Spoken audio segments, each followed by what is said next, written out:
Here comes the dreamer. They said, come now, let's kill him and throw him into a pit. We'll say a wild animal devoured him. Reuben heard this and tried to rescue him. He said, let's not take his life, don't shed blood. Throw him into this pit in the wilderness, but don't harm him. Reuben planned to return later and rescue Joseph. When Joseph reached them, they stripped him of his robe, the richly ornamented robe, and threw him into the empty pit. As they sat down to eat, they saw a caravan of Ishmaelites coming from Gilead. Their camels loaded with spices, balm, and myrrh on their way to Egypt. Judah said, what will we gain if we kill our brother and hide his blood? Come, let's sell him to the Ishmaelites. After all, he is our brother. So they agreed. They pulled Joseph up out of the pit and sold him for 20 pieces of silver. The Ishmaelites took Joseph to Egypt. When Reuben returned to the pit and saw Joseph was gone, he tore his clothes, he went to his brothers and said, the boy is gone, what am I to do? They took Joseph's robe, slaughtered a goat, and dipped the robe in the blood. They brought it to their father and said, we found this, is it your son's robe? Jacob recognized it and said, it is my son's robe. A wild animal has devoured him, Joseph has surely been torn to pieces. Jacob tore his clothes, put on sackcloth, and mourned for many days. All his sons and daughters tried to comfort him, but he refused to be comforted, saying, I will go to my grave mourning for my son. So Joseph's father wept for him. Meanwhile, the Midianites sold Joseph in Egypt to Potiphar, an officer of Pharaoh and captain of the guard. Genesis chapter 38.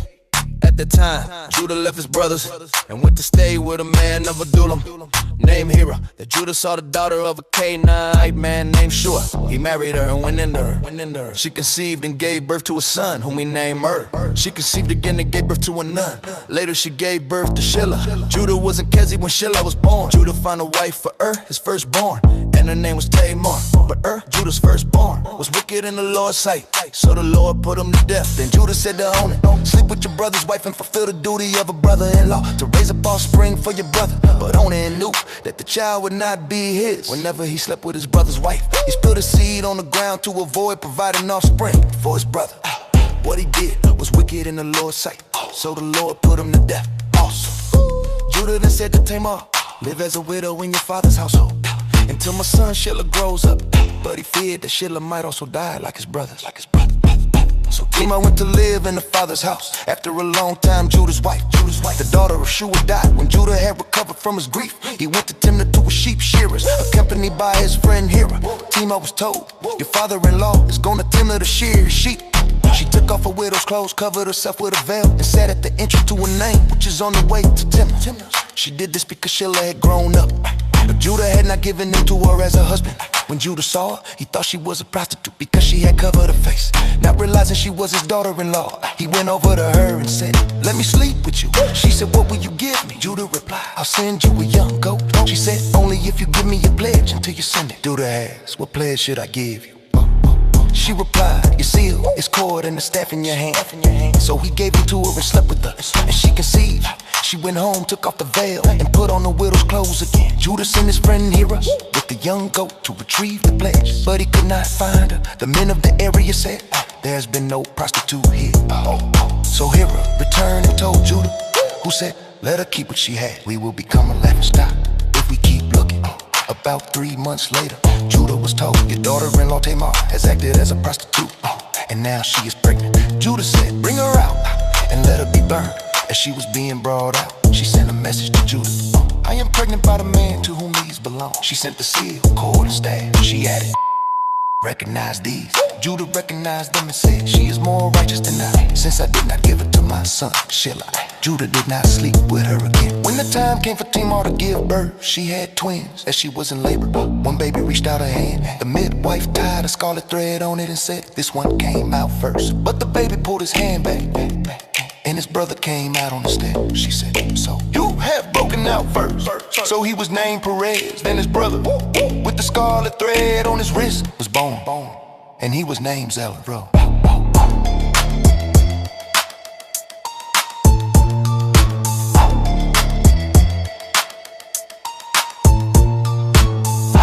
Genesis chapter 39. Joseph was taken down to Egypt, and Potiphar, an Egyptian who was one of Pharaoh's officials, the captain of the guard, brought him from the Ishmaelites who had brought him there. The Lord was with Joseph and he prospered. He lived in the house of his Egyptian master. When Potiphar saw that the Lord was with Joseph and gave him success in everything he did, Joseph found favor in his eyes and became his attendant. Potiphar was in charge of his household. and entrusted everything he owned to him. From the time he put Joseph in charge, the Lord blessed Potiphar's household because of Joseph. The blessing of the Lord was on everything Potiphar had, house and field. So Potiphar left everything he had in Joseph's care. With Joseph in charge, he did not concern himself with anything except the food he ate.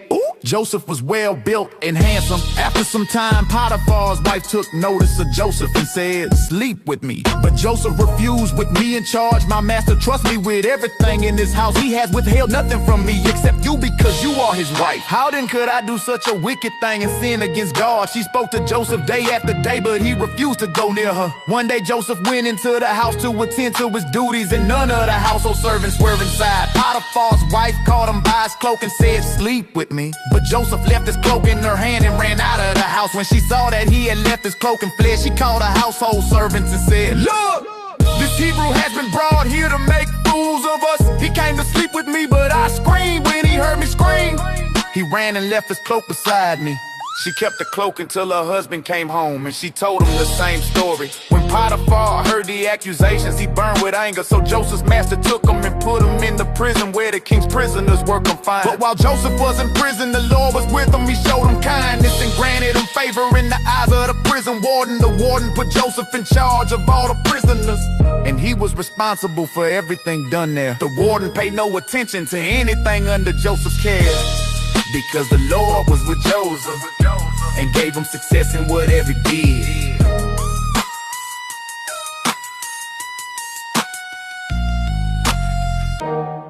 Genesis chapter 40. Sometime later, the cupbearer and the baker of the king of Egypt offended the master Pharaoh. He was angry with his two officials, the chief cupbearer and the chief baker, and put him in custody in the house of the captain of the guard in the same prison where Joseph was confined.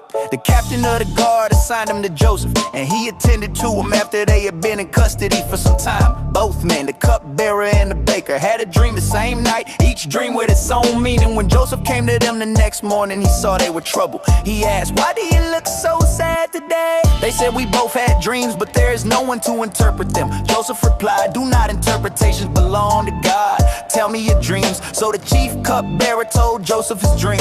In my dream I saw a vine with 3 branches. As soon as it budded, it blossomed and clusters of ripe grapes appeared. Pharaoh's cup was in my hand, and I took the grapes, squeezed them into his cup, and placed the cup in his hand. Joseph said, this is the interpretation. The 3 branches are 3 days. Within 3 days Pharaoh will lift up your head and restore you to your position, and you will put Pharaoh's cup in his hand, just as you used to do. But when it goes well for you, remember me. Please show me kindness and mention me to Pharaoh, for I was forcibly carried off from the land of the Hebrews, and even here I have done nothing to deserve being put in prison. When the chief baker saw that the interpretation was favorable, he said to Joseph, I too had a dream. On my head were 3 baskets of bread. In the top basket were all kinds of baked goods for Pharaoh, but the birds were eating them out of the basket. Joseph said, this is the interpretation. The 3 baskets are 3 days. Within 3 days Pharaoh will lift off your head and impale you on a pole, and the birds will eat your flesh. On the 3rd day, Pharaoh's birthday, he gave a feast for all his officials. He restored the chief cupbearer to his position, so he again placed the cup in Pharaoh's hand, but he impaled the chief baker just as Joseph had said. The chief cupbearer, however, did not remember Joseph. He forgot him.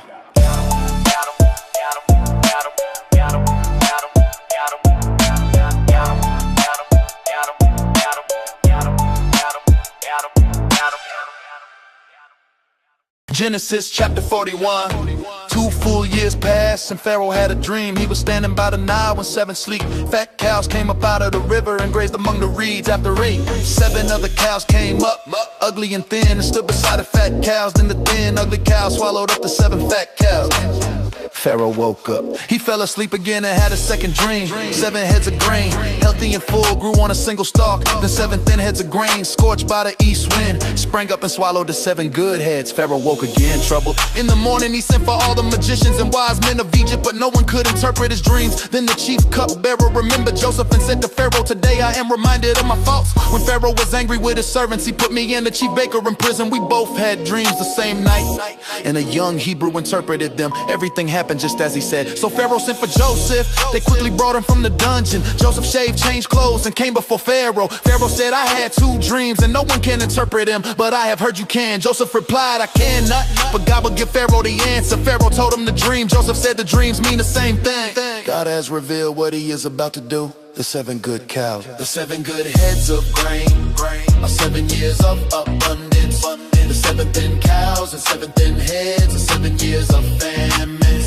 7 years of great abundance are coming, but afterward will come 7 years of severe famine that will consume the land. The fact that Pharaoh had 2 dreams means the matter is firmly decided, and God will soon do it. Now let Pharaoh appoint a wise and discerning man to oversee the land. Let him collect 1/5 of the harvest during the 7 good years and store up grain under Pharaoh's authority, keeping it in cities. The stockpile will be used during the 7 years of famine, so the land will not be ruined. The plan pleased Pharaoh and all his officials. Pharaoh said, can we find anyone like this man, in whom is the Spirit of God? He said to Joseph, since God has made all this known to you, no one is as wise as you. You will be in charge of my palace, and all my people will obey your word. Only I, the king, will be greater than you. Pharaoh put Joseph in charge of all Egypt. He gave him his signet ring, dressed him in fine linen, and hung a gold chain around his neck. He had him ride in the chariot reserved for the second in command, and people shouted, make way. Pharaoh gave him the Egyptian name Zephanath-Pan, and gave him a Senef, daughter of Pharaoh, priest of On, as his wife. Joseph was 30 years old when he entered Pharaoh's service during the 7 years of abundance. The land produced plentifully. Joseph collected vast quantities of grain and stored it in the city. Soon the supply was beyond measure, like the sand of the sea. Joseph and Asenath had 2 sons. Joseph named the first Manasseh, saying, God has made me forget all my hardship in my father's household. He named the second Ephraim, saying, God has made me fruitful in the land of my suffering. Then the 7 years of abundance ended, and the 7 years of famine began, just as Joseph had said. The famine was severe not only in Egypt, but in all the surrounding lands. Then all Egypt came to Joseph for food, because the famine was everywhere.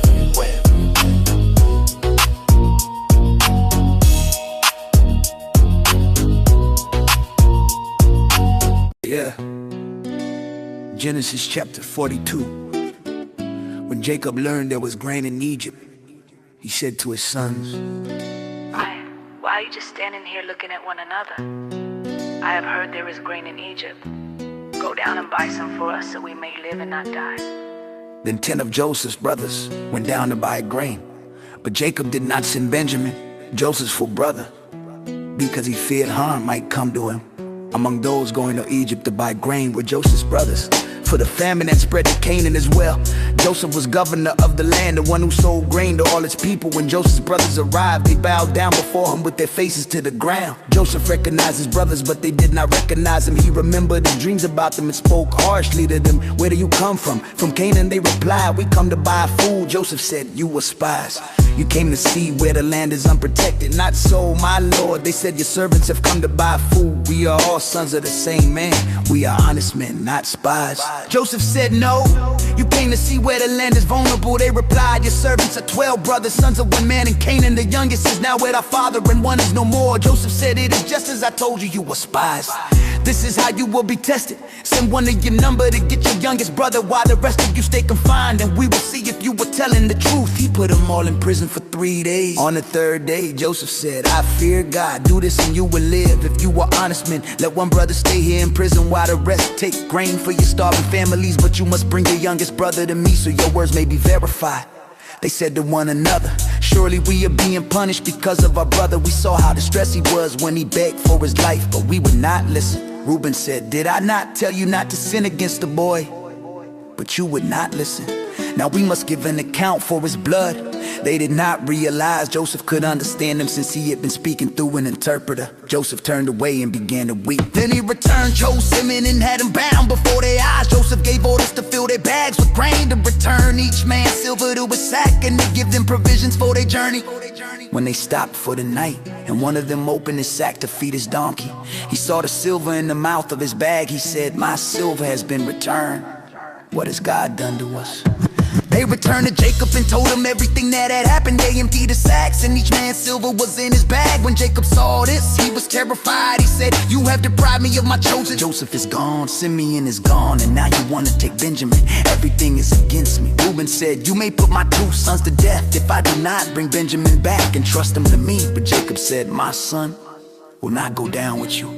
His brother is dead and he is the only one left. If harm comes to him, you will bring my gray head down to the grave in sorrow."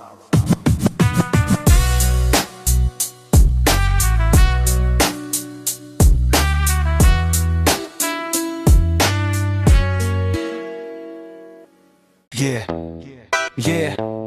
And know my name, know my name, know my name, know my name, know. Yo, Genesis chapter 43.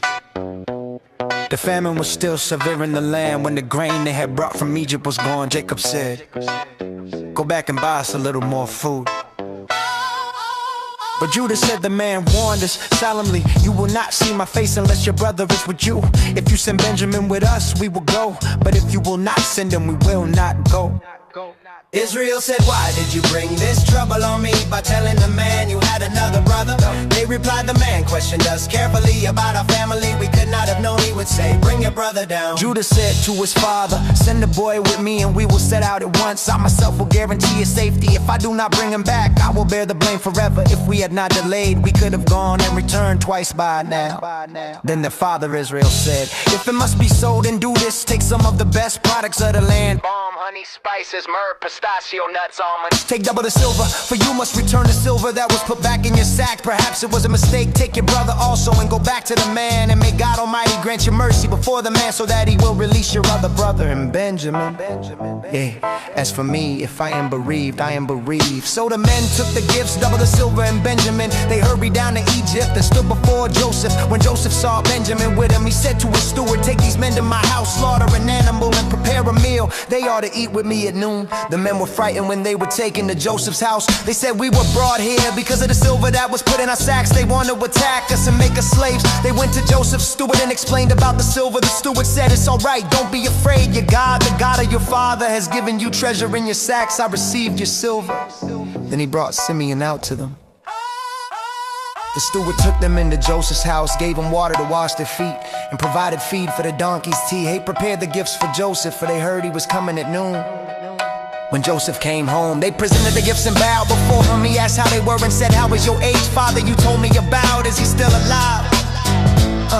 They replied, "Your servant, our father, is alive and well." They bowed low before him. Joseph looked at Benjamin, his mother's son, and said, "Is this your youngest brother, the one you told me about?" He said, "God be gracious to you, my son."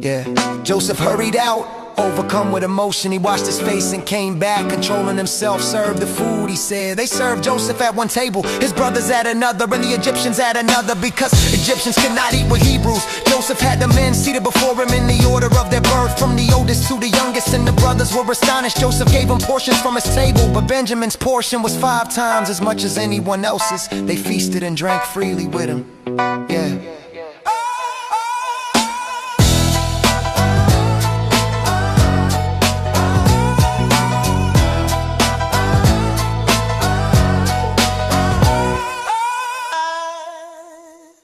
Genesis chapter 44. Joseph gave these instructions to his steward. "Fill the men's sacks with as much grain as they can carry, and put each man's silver at the top of his sack. Then put my silver cup, the one used for divination, into the youngest one's sack, along with his silver for the grain." The steward did exactly as Joseph said.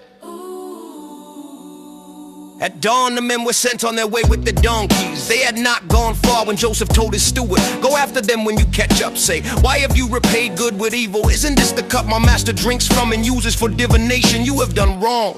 The steward caught up with them and spoke as he had been instructed. They said, "Why would we do such a thing? We brought back the silver we found in our sacks. Why would we steal silver or gold from your master? If any of us is found with the cup, he will die and the rest will become your slaves." The steward said, "Very well, only the one found with the cup will become my slave. The rest will be free." Each man quickly lowered his sack to the ground and opened it. The steward searched, beginning with the oldest and ending with the youngest, and the cup was found in Benjamin's sack. At this they tore their clothes in grief, then they loaded their donkeys and returned to the city. Judah and his brothers came to Joseph's house while he was still there, and Joseph said, "What is this you have done? Do you not know that a man like me can find things out through divination?" Judah replied, "What can we say? God has exposed your servant's guilt. We are now your slaves, both we and the one who was found with the cup." But Joseph said, "Far be it from me to do that. Only the man found with the cup will become my slave. The rest of you may go back to your father in peace." Then Judah stepped forward and said, "My Lord, please let your servant speak a word. You asked us about our family, and we told you we have an aged father and a youngest brother who is the child of his old age. His brother is dead, and he is the only one left of his mother's children. Our father loves him dearly. You said, 'Bring him down to me so I can see him.' We said the boy could not leave his father, for his father would die without him. But you insisted. So when we returned home, our father said we could not go back without the boy. He said, 'My wife bore me 2 sons, one is gone.' And I said, 'A wild animal tore him to pieces. I have not seen him since. If you take this one from me and harm comes to him, you will bring my gray head down to the grave in sorrow. My Lord, I guaranteed the boy's safety to my father. I said, if I do not bring him back, I will bear the blame forever. So now please let me stay as your slave in place of the boy. Let the boy return with his brothers. How can I go back to my father if the boy is not with me? Oh, I could not bear to see the misery that would come on him."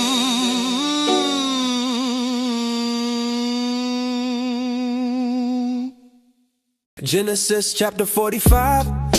Joseph could no longer control himself before all who stood by him. He cried out, "Have everyone leave me."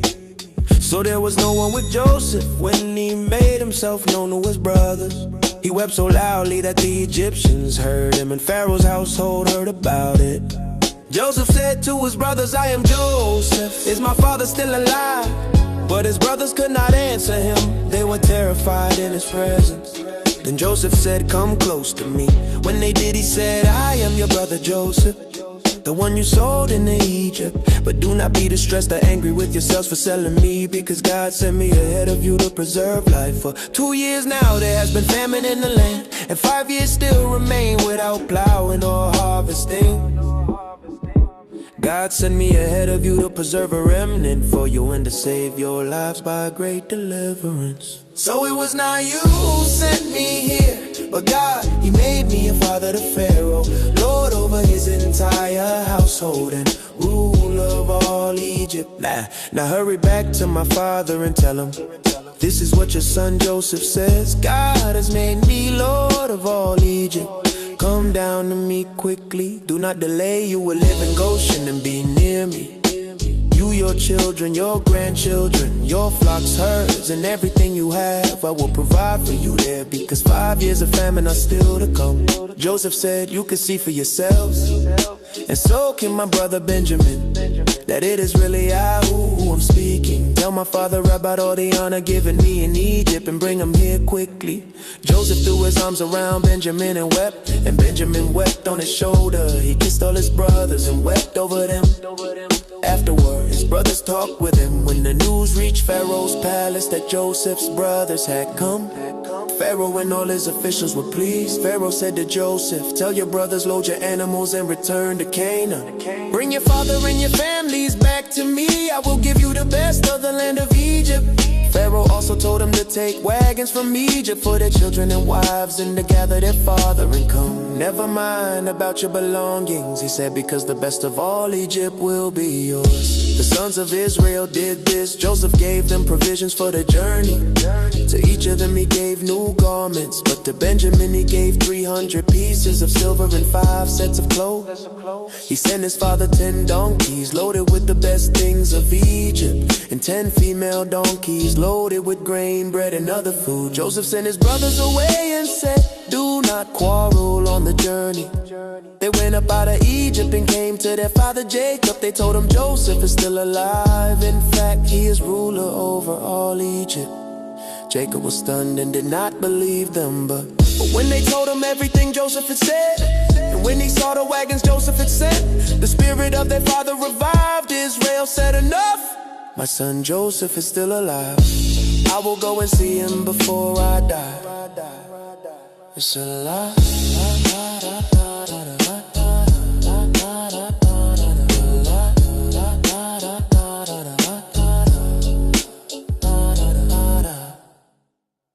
Genesis chapter 46. So Israel set out with all that he had. When he came to Beersheba, he offered sacrifices to the God of his father Isaac.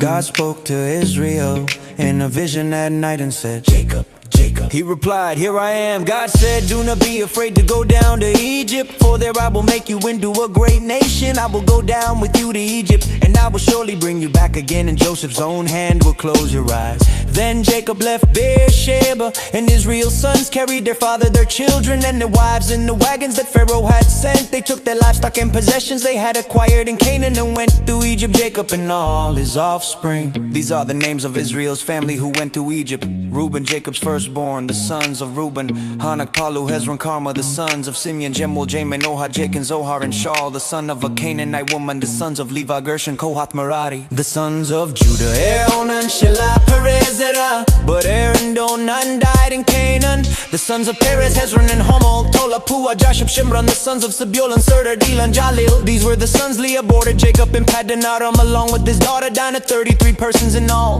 The sons of Agi, Shuni, Esbaneri, Arodi, Aridi, Bila, Ishva, Ishvi, Baria, and their sister Sarah, Heber, and Malchiel. These were the descendants of Zilpah, whom Laban gave to Leah, 16 in all. The sons of Rachel, Jacob's wife, Joseph, and Benjamin. In Egypt, Joseph had two sons, Manasseh and Ephraim, born to him by Asenath, daughter of Potiphar, a priest of On. Bela, Becher, Ashbel, Gera, Naaman, Rosh, Muppim, Huppim, and Dard, 14 in all. The sons of Naphtali, Jazil, Goni, Jezer, Shillim. These were the descendants of Bilhah, whom Laban gave to Rachel, 7 in all. Altogether those who went to Egypt with Jacob, his direct descendants, not counting the sons' wives, numbered 66. With Joseph and his two sons already in Egypt, the total number of Jacob's family was 70. Jacob's and Judah ahead to Joseph to prepare the way to Goshen. When they arrived, Joseph made ready his chariot and went to Goshen to meet his father. As soon as he appeared, he threw his arms around his father and wept a long time. Israel said to Joseph, now I am ready to die, since I have seen your face and know you are still alive. Then Joseph said, I will go speak to Pharaoh and tell him that my family has come from Canaan. Shepherds, keepers of livestock, when Pharaoh calls you in, say your servants have tended livestock all our lives. Then you will be allowed to settle in Goshen, for Egyptians consider shepherds detestable. As soon as he appeared, he threw his arms around his father and wept a long time. Israel said to Joseph, now I am ready to die, since I have seen your face and know you are still alive. Then Joseph said, I will go speak to Pharaoh and tell him that my family has come from Canaan. Shepherds, keepers of livestock, when Pharaoh calls you in, say, your servants have tended livestock all our lives. Then you will be allowed to settle in Goshen, for Egyptians consider shepherds detestable. Yeah. Genesis chapter 47. Joseph went and told Pharaoh, my father and brothers have arrived from Canaan with their flocks, herds, and everything they own. They are now in the land of Goshen. He chose 5 of his brothers and presented them before Pharaoh. Pharaoh asked them, what is your occupation? They replied, your servants are shepherds just as our fathers were. We have come to live here for a while because the famine is severe in Canaan and your servants' flocks have no pasture. Please let your servants settle in Goshen. Pharaoh said to Joseph, your father and brothers have come to you. The land of Egypt is before you. Settle them in the best part of the land. Let them live in Goshen if you know capable men among them. Put them in charge of my livestock. Joseph brought his father Jacob in and presented him before Pharaoh. Jacob blessed Pharaoh. Pharaoh asked, how old are you? Jacob replied, the years of my pilgrimage are 130. Few and difficult have been the years of my life, and they do not equal the years of my fathers. Then Jacob blessed Pharaoh again and left his presence. Joseph settled his father and brothers in Egypt, giving them property in the best part of the land, the district of Ramesses, as Pharaoh had commanded. Joseph provided food for his father, brothers, and all his father's household according to the number of their children. The famine was severe. People used up all their money buying grain. So Joseph collected all the silver and brought it to Pharaoh's palace. When the money in Egypt and Canaan was gone, all the Egyptians came to Joseph and said, give us food, why should we die before your eyes? Our money is gone. Joseph said, then bring me your livestock. So they brought their horses, sheep, goats, cattle, and donkeys, and he supplied them with food in exchange. When that year ended, they came again and said, we have nothing left but our bodies and our land. Buy us in our land in exchange for food, and we will be Pharaoh's servants. Give us seed so we may live and not die. So Joseph bought all the land in Egypt for Pharaoh. Every Egyptian sold they field because the famine was severe. Joseph reduced the people to servitude from one end of Egypt to the other. Only the land of the priests he did not buy, because they received a regular allotment from Pharaoh. Joseph said to the people, here is seed for you. Plant the ground, but when the harvest comes, give a fifth to Pharaoh. The other 4/5 are yours for seed food in your household. They replied, you have saved our lives, we will gladly serve Pharaoh. So Joseph established the law that 1/5 of the produce belongs to Pharaoh. And it still stood at the time this account was written. Israel settled in Egypt in the land of Goshen. They acquired property there and were fruitful and multiplied greatly. Jacob lived in Egypt 17 years, and his total age was 147. When Israel's time to die approached, he called for Joseph and said, if I have found favor with you, place your hand under my thigh and promise you will show me kindness. Do not bury me in Egypt when I rest with my ancestors. Carry me out of Egypt and bury me with them. Joseph said, I will do as you say. Joseph said, swear to me. Joseph swore. Israel bowed in worship, leaning on the top of his staff. I will do as you say. I will do as you say. Leaning on the top of his staff. Genesis chapter 48. Sometime later Joseph was told, your father is ill. So he took his 2 sons, Manasseh and Ephraim, and went to him. Jacob was told, your son Joseph has come to you. So Israel gathered his strength and sat up on the bed. Jacob said to Joseph, God Almighty appeared to me at Luz in the land of Canaan and blessed me. He said, I will make you fruitful and numerous, and I will give this land to your descendants as an everlasting possession. Now your 2 sons born to you in Egypt before I came here, Ephraim and Manasseh, are mine, just as Reuben and Simeon are mine. Any children born to you after them will be yours, but these 2 are counted as my own. Jacob continued, as for me, when I was returning from Paddan, your mother Rachel died in the land of Canaan on the way. I buried her there beside the road to Ephrath, that is Bethlehem. When Israel saw Joseph's sons, he asked, who are these? Joseph said, these are the sons God has given me. Israel said, bring them to me so I may bless. Israel's eyes were weak with age, so he could not see well. Joseph brought the boys near, and Israel kissed and embraced them. Israel said, I never expected to see your face again, and now God has let me see your children too. Joseph placed Manasseh, Israel's right hand, and Ephraim at his left. But Israel reached out his hands and crossed them, placing his right hand on Ephraim the younger and his left on Manasseh. Joseph said, not so, father. Manasseh is the firstborn, but his father refused. I know my son, I know Manasseh will also become a people, and he too will be great. But Ephraim will be greater, and his descendants will become a multitude of nations. Then he blessed them, saying, may the God before whom my fathers Abraham and Isaac walked, the God who has been my shepherd all my life long to this day, the angel who has delivered me from all harm, may he bless these boys. May they be called by my name and the names of my fathers Abraham and Isaac, and may they grow into a great multitude on the earth. Israel said to Joseph, I am about to die, but God will be with you and will bring you back to the land of your fathers. And to you, Joseph, I give 1 portion more than your brothers, the ridge of land I took from the Amorites. Israel's eyes were weak with age, so he could not see well. Joseph brought the boys near, and Israel kissed and embraced them. Israel said, I never expected to see your face again, and now God has let me see your children too. Jacob said to Joseph,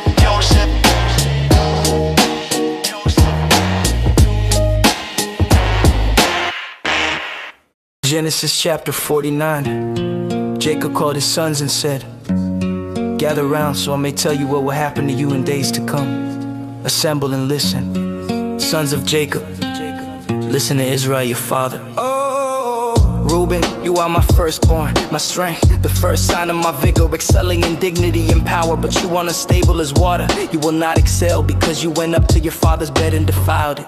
Simeon and Levi, brothers in violence, the swords are weapons of cruelty. Let me not enter their council, let me not join their assembly. For in anger they kill men and hamstrung oxen. Their anger is fierce and their fury cruel. I will scatter them in Israel. Oh, Judah, your brothers will praise you. Your hand will be on the neck of your enemies. Your father's sons will bow down to you. Judah is a lion's cub. You return from the prey like a lion and like a lioness. Who dares rouse you? The scepter will not depart from Judah, nor the ruler's staff from between his feet, until the one to whom it belongs comes. And the obedience of the nations is his. He ties his donkey to a vine, his coat to the choicest branch. He washes his garments in wine, his robes in the blood of grapes. His eyes are darker than wine, his teeth whiter than milk. Zebulun will live by the seashore and become a haven for ships. His border will extend toward Sidon. Issachar is a strong donkey lying down between the saddlebags. When he sees how good the resting place is and how pleasant the land, he will bend his shoulder to the burden and submit to forced labor. Dan will provide justice for his people as one of Israel's tribes. Dan will be a snake beside the road, a viper along the path that bites the horse's heel so that its rider falls backward. I wait for your salvation, oh Lord. Gad will be attacked by raiders, but he will attack them at their heels. Ash's food will be rich, he will provide delicacies fit for kings. Naphtali is a doe set free, he bears beautiful fawns. Joseph is a fruitful vine near a spring whose branches climb over a wall with bitterness. Archers attacked him, shot at him and harassed him, but his bow remained steady, his arms were made strong by the hands of the mighty one of Jacob, by the shepherd, the rock of Israel, by the God of your father who helps you, by the Almighty who blesses you with blessings of the heavens above, blessings of the deep, blessings of the breast and womb. The blessings of your father are greater than the blessings of the ancient mountains. Let all these rest on the head of Joseph, on the brow of the prince among his brothers. Benjamin is a ravenous wolf. In the morning he devours the prey, in the evening he divides the plunder. All these are the 12 tribes of Israel, and this is what their father said as he blessed them, each with a blessing appropriate to him. Then Jacob commanded them, I am about to be gathered to my people. Bury me with my fathers in the cave, in the field of Machpelah and Mamre and Cain in the field. Abraham bought from Ephraim the Hittite, there Abraham and Sarah were buried. Isaac and Rebekah were buried, and I buried Leah.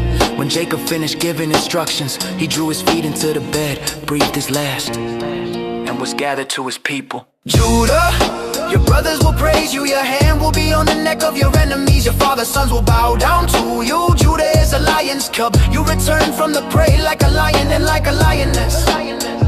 Who dares rouse you?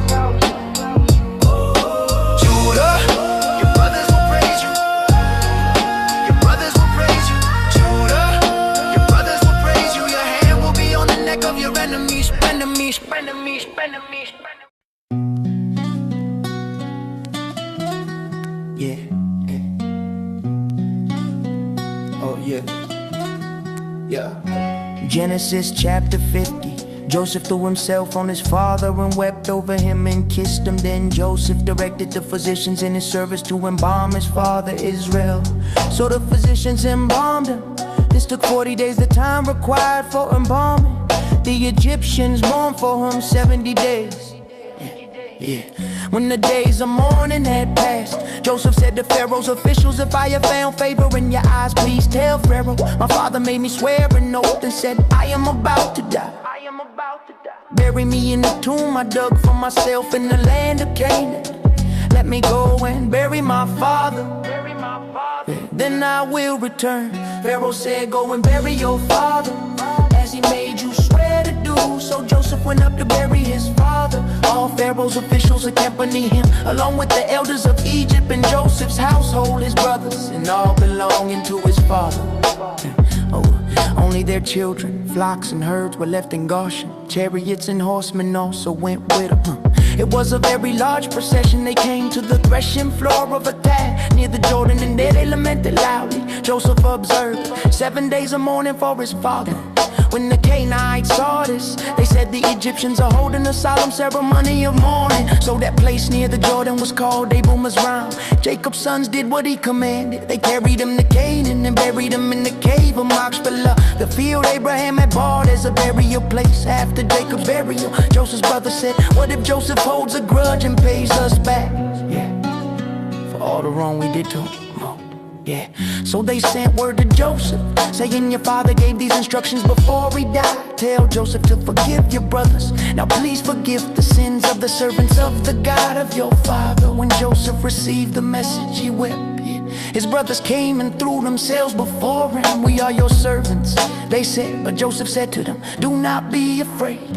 Am I in the place of God? You intended to harm me, but God intended it for good, to accomplish what is now being done, the saving of many lives. So do not be afraid, I will provide for you and your children. He reassured them and spoke kindly to them. Joseph stayed in Egypt with his father's family. He lived 110 years and saw the third generation of Ephraim's children, and the children of Machir, son of Manasseh. Joseph said to his brothers, I am about to die, but God will surely come to your aid and bring you up out of this land to the land He promised on oath to Abraham, Isaac, and Jacob. Joseph made the Israelites swear an oath, God will surely come to your aid, and when He does, you must carry my bones up from this place. Joseph died at 110 years old, and after he was embalmed, he was placed in a